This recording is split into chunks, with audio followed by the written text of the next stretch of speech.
Hi, I'm Dave Racer. In Student Senate and Summer Senate, they called me the governor. In order for me to be elected governor, I had to start a program, and I did. I called it Student Senate. We've done 22 consecutive years of Student Senate.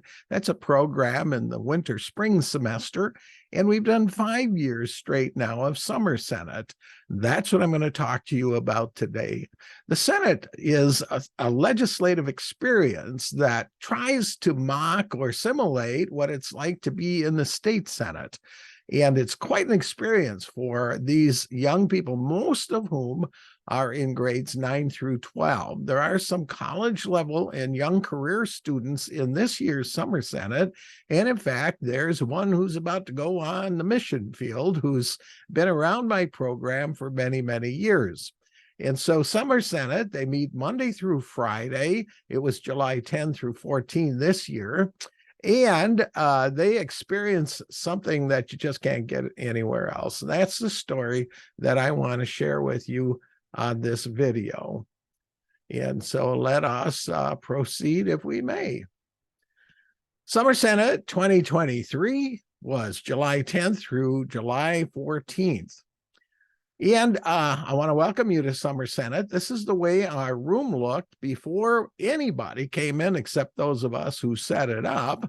As you can see, it's set up like a Senate conference room where the senators sit around a big table and they listen to the witnesses who come and sit in the hot seat. That's what we do. They come and sit in the hot seat. This is the way it looks when the senators have finally gotten there on Monday morning. And they are about to begin grilling the first of more than 20 witnesses who came to see us by the middle of Thursday. In fact, here they are. This is the entire list. You'll notice there's one picture that's missing. I didn't want to show that photo, a young Roseville, Minnesota police officer, but you're going to meet him in a minute. I want you to notice that at the beginning of the day, they receive an inspirational talk on both the bookends. We had two pastors, Pastor Todd Olson, who is from my church, which is where we had Summer Senate this year. And on the other end, Pastor Jeff Hagan, who runs a ministry for men called Hill Cities Ministry. In between those, I want you to notice Aaron Geddes and Sally Centeno.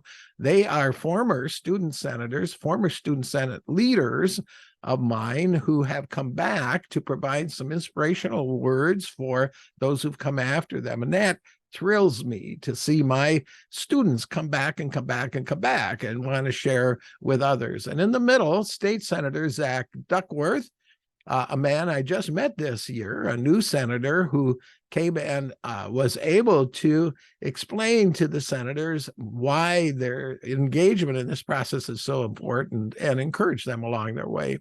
But the key witnesses for the week are in all of the rest of these. I'm going to share quickly with you what we did each day. Now, notice at the top, on Monday, our study was on policing. We called it Policing Creating Safe Cities.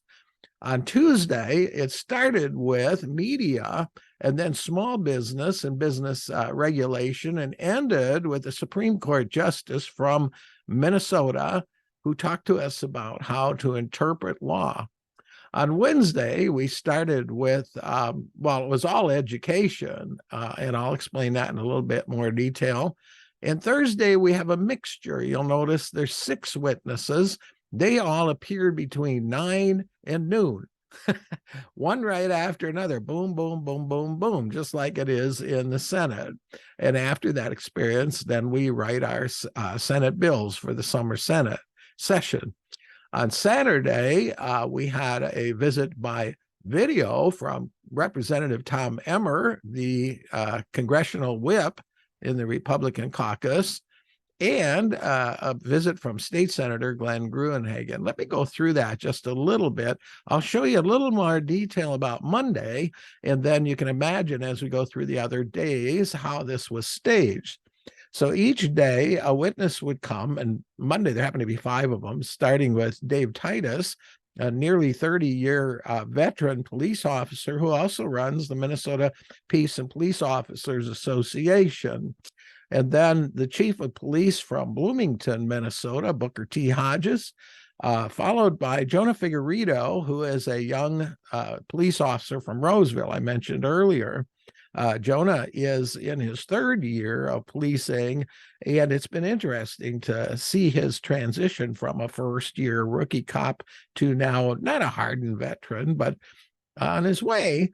And the other thing about Jonah that we're really proud of is he's a former leader in Student Senate, had been a student of mine for 3 years before he graduated and went on to college. Then we had a representative, Walter Hudson, the name escaped me there for a minute, Walter Hudson, who sits on the committee that oversees, a public safety committee that oversees a lot of these issues, that hears the bills relating to policing. And lastly, we had the mayor of Woodbury, Ann Burt, and she was able to address how local communities are trying to deal with the increase in crime, and especially violent crime, and the plans they're making. Now, imagine yourself as a 15-year-old, 16-year-old, 17-year-old being exposed, 18-year-old being exposed to this quality of individual. Each of them would share for about 20 minutes, and then they'd open the floor for questions. And I can tell you, my senators, my young senators, ask a lot of tough questions. And I can guarantee you, every time a witness is done testifying, as we call it at Summer Senate or Student Senate, they say the same thing. Next year, when I come back, they want to come back. They love the process almost as much as my summer senators and student senators do. Here you see what it looked like when Booker T. Hodges was up on the witness stand and the senators were asking questions. You could see someone over on the left side of the table was directing a question at him. What I really love is what happens after. Well, I really love the whole thing, but after each witness is done, we give the students a little bit of time to mix with them, and we give the witness a little time to mix with the students. And often they'll ask questions they did not want to ask in public. This just absolutely excites me, that my students kind of like bees around a hive just swarm to these people that they would never meet in any other circumstance. And here, my president of Student Senate, who is a going to be a high school senior now in her second stint as a president, is talking with the mayor of Woodbury. And I get this feedback all the time about this young president, that someday she's going to be in that Senate, and I sure hope so.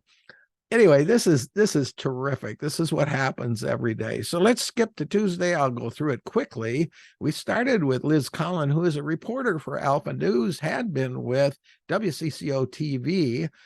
And it just so happens she and her husband, who was the head of the Minneapolis Police Federation, were terrorized in their home after the George Floyd incident.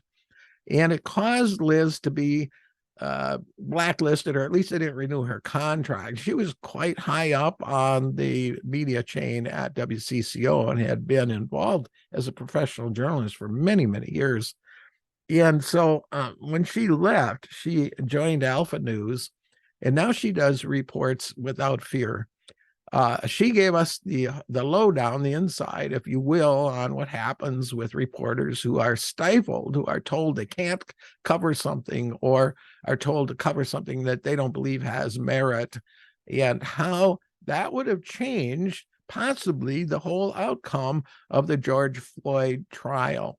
Her book on George Floyd's case event is a must read, and that was shared with my students. Each one got a free copy afterwards.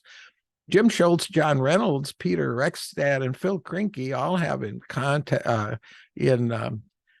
the same, they're all the same in this, that they're all involved with business. Jim runs a business advocacy group.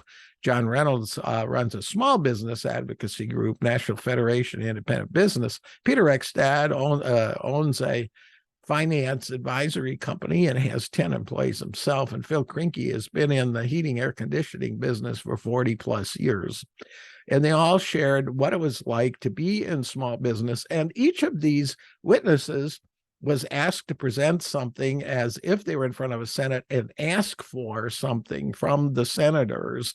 And almost every one of them asked for, please reduce regulation on us, multiple regulation, multiple jurisdictions, and how difficult it is to be in business today. And Justice Barry Anderson is Associate Justice of the Minnesota Supreme Court. I had asked him to talk about what he does or what the court does when they get new terminology that's never been included in Minnesota law.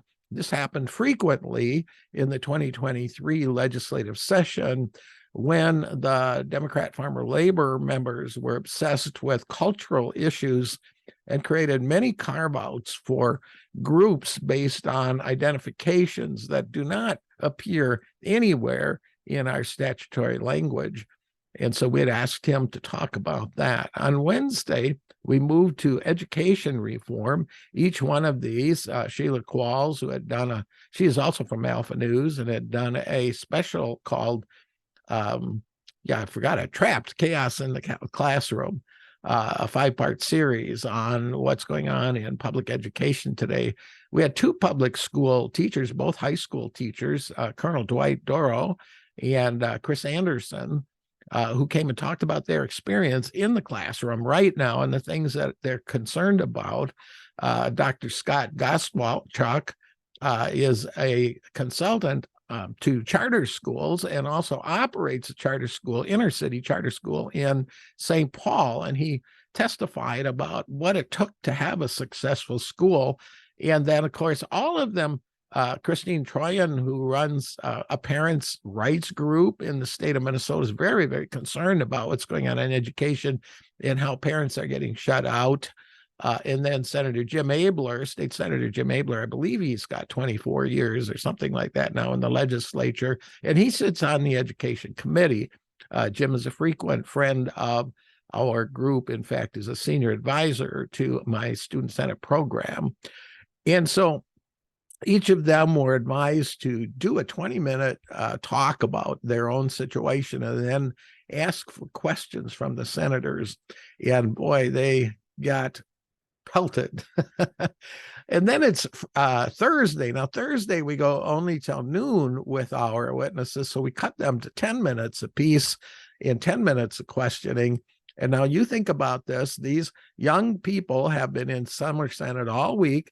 They've heard outstanding testimony about policing, about small business, media, the Supreme Court, and education. And on Thursday, what we do is we throw several witnesses at them on totally different subjects, each one. So Patience Griswold talked about human life, and Twyla Braze, who's a nationally recognized expert on healthcare, especially on privacy issues, talked about social determinants of health.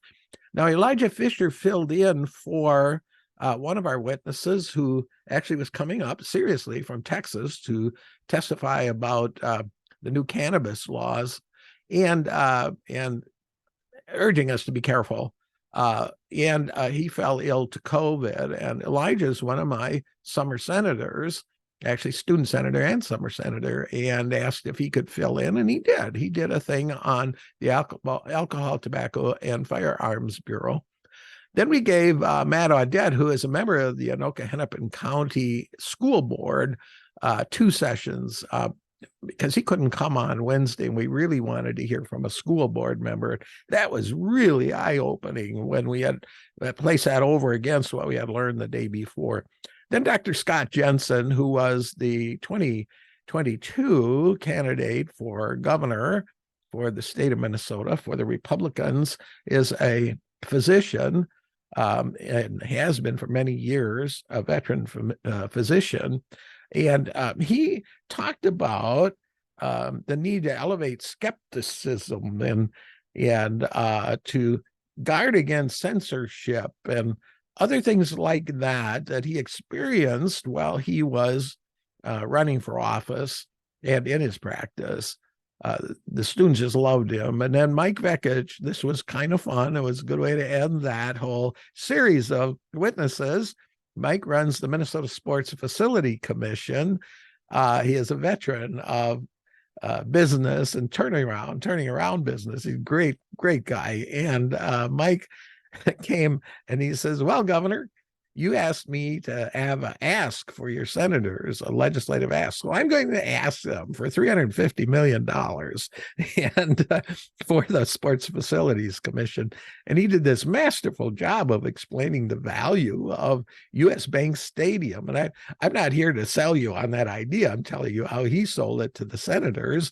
And just one example, the Taylor Swift concerts, which drew 120,000 people in 2 days to U.S. Bank Stadium, generated $200 million in economic activity, according to him. And so his claim was U.S. Bank Stadium is more than a place for the Vikings. It's a venue and generates economic return for the state of Minnesota. So please give us $350 million over the next 10 years so we can keep this stadium in top shape. Now, I will tell you this, one of my senators did carry a bill to give him $350 million, and he got shot down. He couldn't sell it to the skeptical summer senators. So Thursday, after all of that, we start our bill writing, and we use an online system to write our bills. It's nothing like what they use at the legislature in terms of its simplicity, but it's kind of our version, so they get the feel. And one thing I love about this picture is you'll see somebody mentoring someone else. And this is my president who's been through this before, mentoring a new member of the Summer Senate, Senator Irwin, in helping him input his bill and guiding him on how that works. Here, a couple of veteran senators are spending time talking through a bill that they were going to co-author, as one was putting it in, the other was talking them through it. I love this. Senator just finds a spot on the floor, a spot in the corner where they can make their bills. And then after they've entered their bills, I am the reviser of statutes. I wear a lot of hats, and I go through the bill with them line by line. I make suggestions. I correct words. I kind of complicate them a little bit because I want them in more legalese language like they are in the legislature. So when they're all done, I had 17 bills that my Senate had proposed that they were going to debate the next day. Those are all printed out. There's extra copies for the people that come and watch the proceedings. And on Friday, it's legislative day. It's the floor session. And we start it, as you can see, this is the way it looks. We meet in the Minnesota State Senate office building, room 1150. This is the exact room that, well, there's 3 of them up there, but this is one of the 3 hearing rooms that our state Senate meets in when they're doing the real business of the state of Minnesota. Here you see a young senator at the witness desk with her co-author defending her bill, Senate File 209. I'm not going to tell you what it is because I don't remember, but you can see the rest of the senators are up there listening, and pretty soon they're going to grill her. We did start with an inspirational talk by Jeff Hagan, and then State Senator Glenn Gruenhagen, who is himself a veteran, not only of the Minnesota House and the Senate now, but of the school board in his area. He moved his own bill, a parental rights bill. It's the same bill that he carried in the last session of the Minnesota State Senate. And we adapt it, make it a little simpler for our members, but you can see Senate File 202. And he's introducing his bill. He's telling all its highlights. Of course, he doesn't share the problems with it, right? He's a politician. He's supposed to do that. He's selling his bill. The senators go after him, and they're not afraid of questioning a state senator. He can tell you that. And they ask really tough questions. And when it was all over, the question was called and his bill passed. So at least out of Summer Senate, we have a parental bill of rights. It's pretty cool. So it's bills, debate, and a fun time. You'll see the members here at the table as they're listening to testimony. Now, consider yourself here.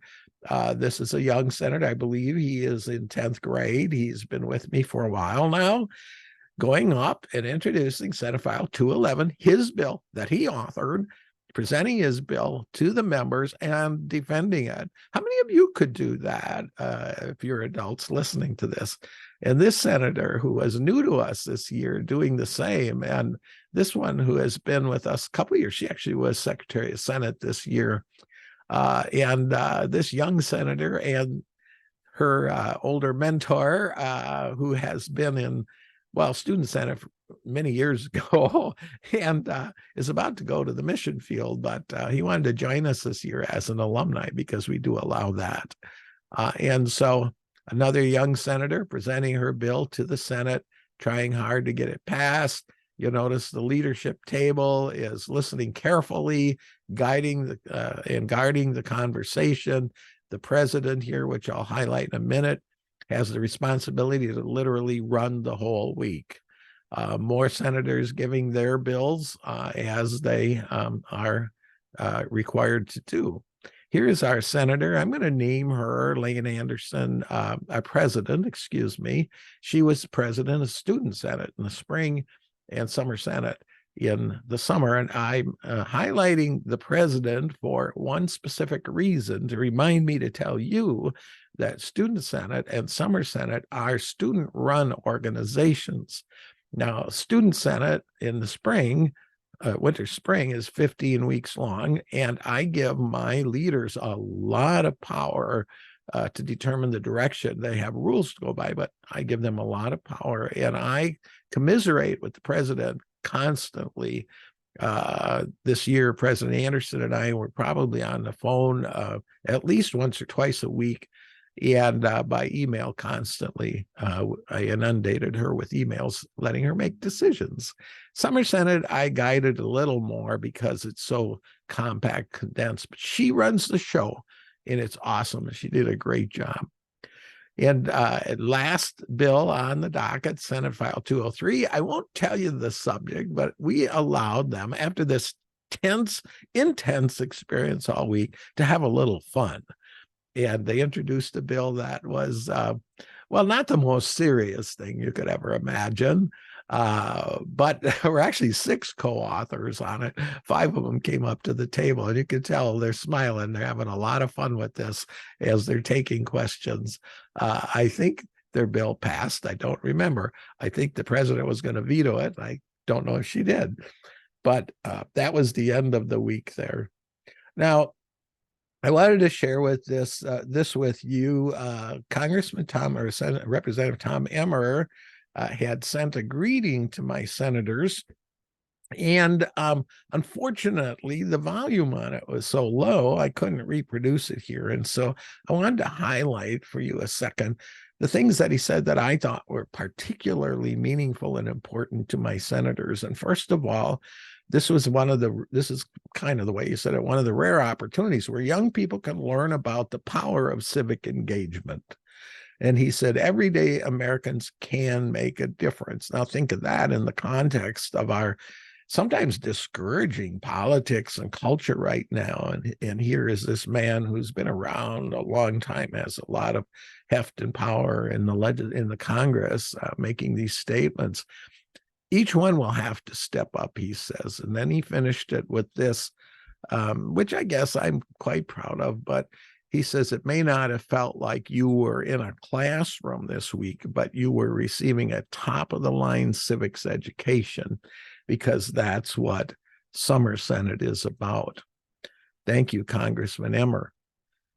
Summer senators now are already talking about next year. This is the end of the year. We're talking about tentatively July 15 through 19. Oh, I put the wrong date, 2024.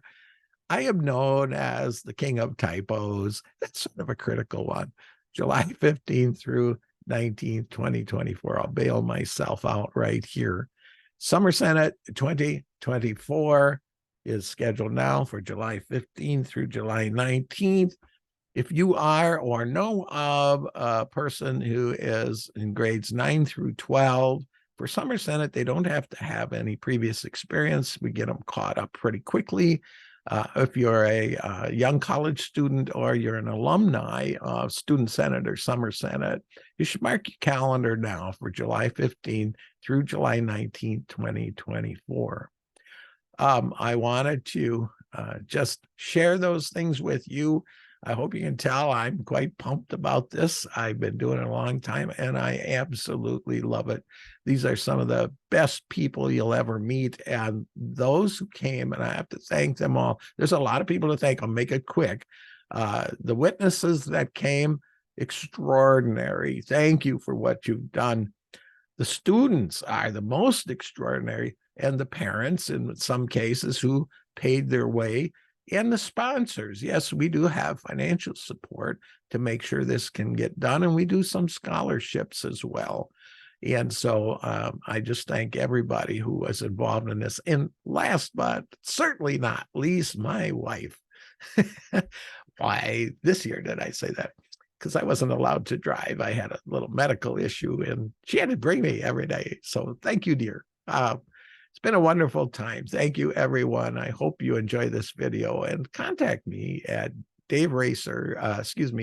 Yeah, what's my ad? Dave@daveracer.com. Dave@daveracer.com.